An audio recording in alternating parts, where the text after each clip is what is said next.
We are here with Sasha from OnPoint Dyno, and we've got some pretty cool stuff to show you today, including this Quaife Sequential Gearbox, as well as some gigantic Volk Racing ZE40s, and a wide body kit to cover them up.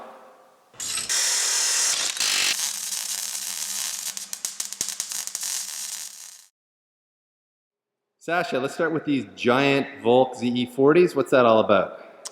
Well, Dave, as you know, more is better. More is better, you're 12 right. inches is bigger than 10 and a half, isn't it? Yeah, fair enough. So these are 18 by 12s. 18 by 12 plus 20. So we've got them spaced out right now, and we're mocking it up. There's a 21 mil spacer on there. And you're going to a wider tire, obviously? Yeah, so last year we were running a 27, 65, 18 Michelin, which is about 275. And this year we're going to run between a 305 and a 325. All around. More rubber, more better, right? And it's going to be a square setup, so same wheel and tire package at all four corners. Yeah, Kels is really fat in the front. Right. So we don't want to give her a small front.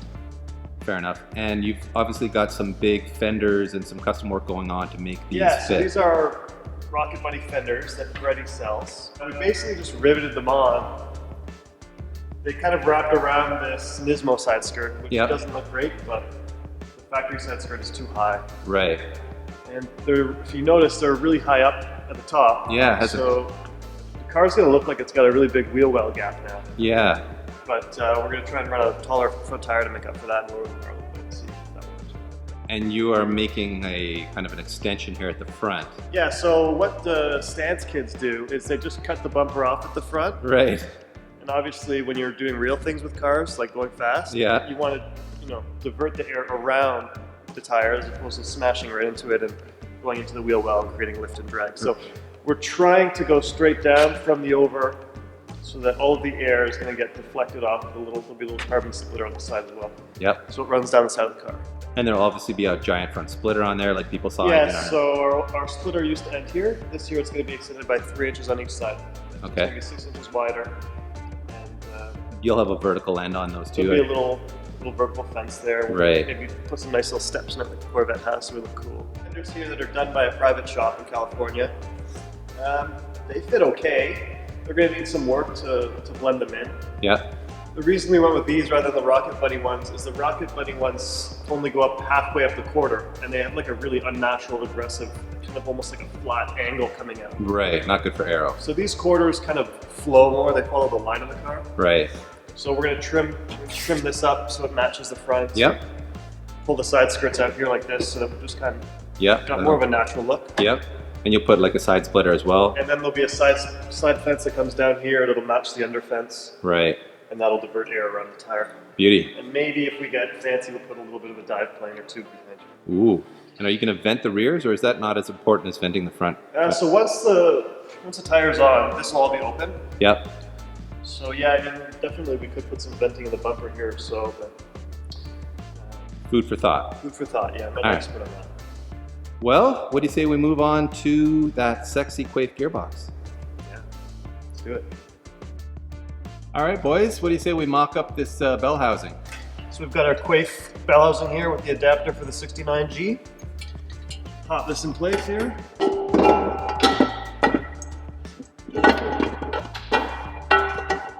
So this is a piece that they sell standard? It's not like a custom piece? Yeah, this is an off-the-shelf casting that Quaife has. Yep. And it looks like there's sort of an adapter on the back of it to... Yeah, so this little plate adapter here has been, I'm guessing, added by Quaife to adapt this bell housing to the larger 69G gearbox. Right.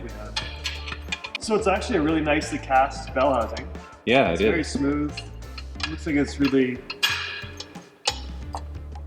been done right. They've got all their dimensions correct and everything fits up perfectly. So. It also looks pretty heavy duty. I mean, it's going to be plenty strong. If anything, it might be a little bit on the heavy side. We might want to cut some weight out of it. Yeah. But this is obviously designed for cars that are going to be seeing 750 horsepower and way more torque than this little naturally aspirated engine will ever be applying to the gearbox. So if we can take some weight out of it in the future, then maybe we'll get a little bit crazy there. Yeah, well, don't go too crazy. So yeah, we're going to tighten this up, and then we've got the actual gearbox portion. All right. That should just slip on through there. All right, I'll let you bolt it down then. So this little beauty is your Quaife 69G. Want to tell me a bit about it? Yeah, man.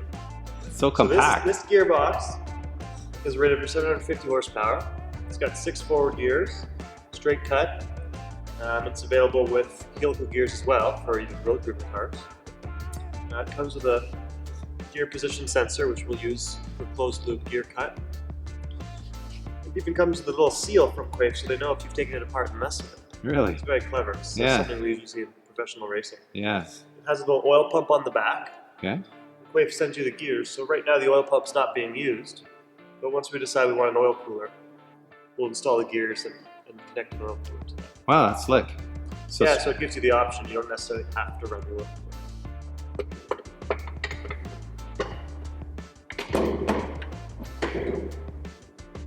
She's in. Just like that. Huh. So it's much easier when the belt housing is not attached. Yeah, no kidding.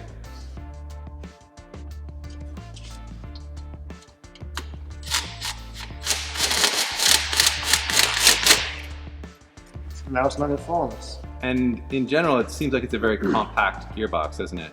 Is it quite a bit smaller than the 350Z gearbox? I would say it's smaller. Yeah. The biggest difference is around the bell housing. The factory gearbox, the bell housing is much larger. Right. Further back. Well, I guess the next step then is to finish installing this thing, and then what? Yeah, so now we need to make a custom transmission bracket to hold up the gearbox and adapt our shifter from our previous sequential gearbox to the Quaife. Oh, okay. Why don't we pop up to the cabin then and we'll have a look at that? Sounds good. So this is where the business happens, huh? This is it, right here. Living the dream. Got buttons, Buttons. knobs to turn. And a giant shift knob. What's that all about? Yeah, so last year we had a different sequential gearbox in the car. And so I designed this shifter, which has bearings here, so it moves really easily. And so now we're going to adapt this to the Quaife gearbox. Right. So it's literally just that rod that goes to the bottom? Yeah, so this rod needs to be cut shorter, and a little adapter needs to be made from the Quaife up to the rod to connect the two. So that's a pretty straightforward job, all things considered? Yeah, so this is the Quaife rod. This goes into the Quaife gearbox here. Yeah.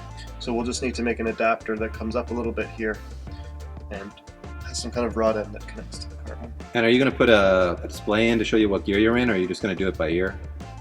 So this gearbox has a gear position sensor in it already. It does, okay. And that's connected to our Motec ECU, which sends it to our Motec dash. Oh, sick, okay. Yeah, so in the middle of the dash, we'll know our gear all the time. Beauty. And this little guy here is a strain gauge. Yeah. And what it does is it tells the ECU when I'm pulling or pushing on the shift lever. Ah, okay. So the ECU knows when I pull on this that I want to shift up, Right. it cuts the ignition, and until the gear position sensor sees that it's in the next gear, Yeah. ECU won't add the ignition timing back again. Beautiful. So there's no chance of damaging the gearbox by putting the engine load back in before it's in gear. No money shifts for Sasha. Yeah, so my right foot's pretty much just going to be like that all the time now. Right. And I'm just going to yank gears like this. Beautiful. It's going to feel nice. That is officially living the dream. Yeah. Not gonna lie, I'm a little bit jealous. A little bit of left foot braking. Yeah. Oh shit. I don't have any calipers on the car. Is there a caliper on it? No caliper. Oh, so it's fine. So what is the goal, Sasha? What is all this about? Is this about just going fast and embarrassing people? What are your goals this year? No, my goal since the beginning with this car has been to do a 118 at Motorsport. Motorsport's a big track, obviously. Yeah. The big boy track. The big boy track, because in 2008 when I got this car, that is the time the ALMS GT2 cars did. 118. Wow. 118s at Motorsport. So that was the inspiration. And they've now gone down and now they're doing 115s, but I'm just going to be realistic here. Yeah. So last year we did a 122.8. Yeah. And if we can get down to a 121 or 120 this year, then we're headed in the right direction. And are you going to make an appearance at CSCS just to kind of like embarrass your old rear-wheel drive record, or does that not matter to you anymore? No, I would like to. I think CSCS is a great place. There's a lot of great time attack guys coming out and building and learning and going faster. And I always enjoy going faster there. If we can do a 109 there this year, or 110, that would be cool. That would be sick. All right.